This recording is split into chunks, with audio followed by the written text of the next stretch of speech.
Que Dieu notre Père et le Seigneur Jésus-Christ vous accordent la grâce et la paix. Amen. Le texte biblique retenu pour notre méditation de ce lundi 2 février 2026 est tiré de l'Évangile selon Luc au chapitre 2 du verset 22 au verset 38. Le thème qui nous conduit est le suivant. Loue le Seigneur qui accomplit toujours ses promesses. Prions. Seigneur notre Dieu, ouvre notre intelligence par ton Esprit Saint. Que ta parole éclaire nos cœurs, fortifie notre foi et nous apprenne à te faire confiance, car tu accomplis toujours tes promesses. Amen. Évangile de Luc, chapitre 2, du verset 22 au verset 38. Et quand les jours de la purification furent accomplis, selon la loi de Moïse, Joseph et Marie le portèrent à Jérusalem pour le présenter au Seigneur, suivant ce qui est écrit dans la loi du Seigneur. Tout mâle premier-né sera consacré au Seigneur, et pour offrir en sacrifice 2 tourterelles ou 2 jeunes pigeons, comme cela est prescrit dans la loi du Seigneur. Et voici, il y avait à Jérusalem un homme appelé Siméon. Cet homme était juste et pieux. Il attendait la consolation d'Israël, et l'Esprit Saint était sur lui. Il avait été divinement averti par le Saint-Esprit qu'il ne mourrait point avant d'avoir vu le Christ du Seigneur. Il vint au temple, poussé par l'Esprit, et comme les parents apportaient le petit enfant Jésus pour accomplir à son égard ce qu'ordonnait la loi, il le reçut dans ses bras, bénit Dieu et dit, « Maintenant, Seigneur, tu laisses ton serviteur s'en aller en paix, selon ta parole. Car mes yeux ont vu ton salut, salut que tu as préparé devant tous les peuples, lumière pour éclairer les nations, et gloire d'Israël, ton peuple. » Son père et sa mère étaient dans l'admiration des choses qu'on disait de lui. Siméon les bénit et dit à Marie sa mère, « Voici, cet enfant est destiné à amener la chute et le relèvement de plusieurs en Israël et à devenir un signe qui provoquera la contradiction.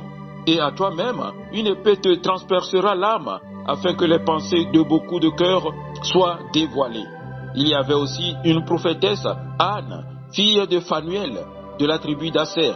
Elle était fort avancée en âge et elle avait vécu 7 ans avec son mari depuis sa virginité. Restée veuve et âgée de 84 ans, elle ne quittait pas le temple et elle servait Dieu nuit et jour dans le jeûne et dans la prière. Étant arrivée elle aussi à cette même heure, elle louait Dieu et elle parlait de Jésus à tous ceux qui attendaient la délivrance de Jérusalem. Amen. Frères et sœurs, nous vivons dans un monde où les promesses sont fragiles. On promet d'être présent, on promet d'aider, on promet de revenir. Et trop souvent, ces promesses ne sont jamais tenues. À force d'être déçus, certains finissent par se demander, peut-on encore faire confiance aux promesses, même à celles de Dieu? La parole de Dieu nous rappelle aujourd'hui une vérité rassurante. Le Seigneur, lui, accomplit toujours ses promesses. Le passage de Luc 2, versets 22 à 38, nous conduit au temple de Jérusalem, où 2 personnes âgées, Siméon et Anne, deviennent les témoins vivants de la fidélité de Dieu. Lorsque Marie et Joseph arrivent au temple avec l'enfant Jésus, rien n'attire l'attention. Pas de foule, pas de cérémonie royale, pas de signes spectaculaires. Juste un couple simple avec un enfant offrant le sacrifice des pauvres. C'est alors qu'apparaît Siméon. La Bible nous dit qu'il était juste et pieux et qu'il attendait la consolation d'Israël. Dieu lui avait fait une promesse très précise.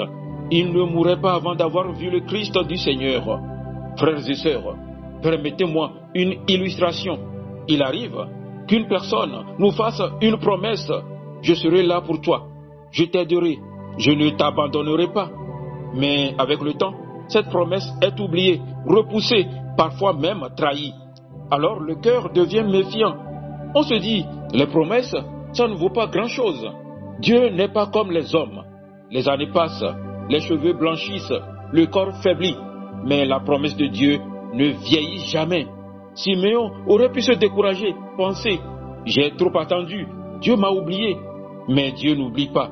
Et le jour venu, au moment précis, conduit par l'Esprit, Siméon entre dans le temple.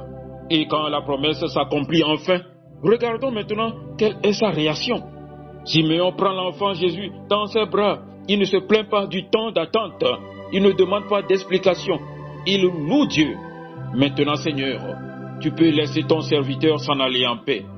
La fidélité de Dieu lui apporte la paix. Pas une paix émotionnelle passagère, mais une paix profonde, durable. Puis arrive Anne, une prophétesse très âgée. Elle aussi a attendu longtemps. Et quand elle reconnaît Jésus, elle fait deux choses. Elle rend grâce à Dieu et elle parle de Jésus à tous ceux qui attendent la délivrance. Bien-aimé, quand Dieu accomplit ses promesses, la louange monte vers lui et le témoignage descend vers les autres. Mais Simeon va encore plus loin. Il révèle la portée réelle de cette promesse. Simeon proclame que Jésus est le salut préparé par Dieu, la lumière pour éclairer les nations, la gloire d'Israël.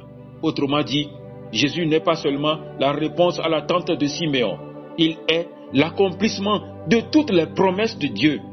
En Jésus, Dieu prouve sa fidélité, Dieu confirme sa parole, Dieu montre qu'aucune promesse ne tombe à terre. Si Dieu a tenu sa plus grande promesse, nous donner un sauveur, alors nous pouvons lui faire confiance pour toutes les autres. Frères et sœurs, Luc chapitre 2, versets 22 à 38, nous enseigne trois vérités simples. Dieu n'oublie jamais ses promesses, même quand l'attente est longue. Quand Dieu agit, la louange devient naturelle. Jésus est la preuve vivante de la fidélité de Dieu. Peut-être que quelqu'un ici attend encore. Cette parole nous rassure aujourd'hui. Ce que Dieu a promis, il l'accomplira. Alors, comme Simeon et Anne, louons le Seigneur, car il accomplit toujours ses promesses. Amen. Paisible journée à vous tous.